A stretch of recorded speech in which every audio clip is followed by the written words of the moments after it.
வணக்கம் நண்பர்களே. நேரம் சரியாக 10 மணி. இரவின் மணியில் மீண்டும் நுழைந்திருக்கிறார்கள். சமீபத்தில் இன்ஸ்டாவில் ஒரு சகோதரி எனக்கு மெசேஜ் பண்ணியிருந்தாங்க. அது ரொம்ப சுவாரஸ்யமாக ஆச்சரியமாக இருந்தது. உங்களோட இரவின் மணியில் நான் தொடர்ந்து கேட்டுகிட்டு இருக்கேன். ஒரு நாள் நீங்கள் எங்கேயாவது ஒரு இடத்துக்கு பயணம் போங்க அப்படின்னு சொல்லியிருந்தீங்க.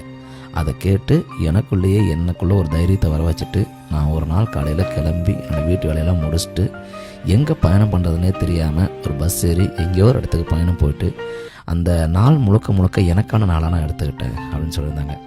அதுக்கப்புறம் எங்களோட பெண் கதையெல்லாம் சொன்னாங்க. நான் சாதாரண ஒரு குடும்பத்தில் பிறந்து வந்தேன்.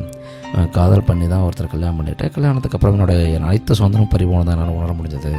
ஒரு நடுத்தர குடும்பம் எப்படி இருக்கும், காலை மாலை வேலை இப்படிலாம் பார்த்துட்டு இப்படி என் வாழ்க்கை போயிட்டு இருக்கும்போது என்ன நானே இழந்ததாக நான் உணர்ந்தேன்.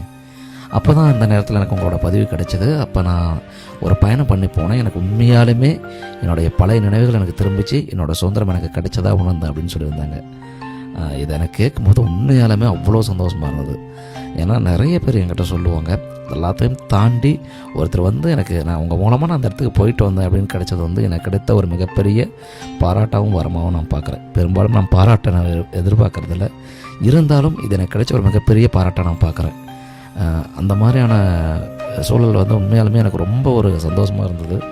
இதை உங்கள்கிட்ட பகிர்ந்துக்கணும்னு தோணுச்சு. ஒரு மறக்காமல் கமெண்ட்டில் சொல்லிட்டு ஃபாலோ பண்ணி கொடுங்க.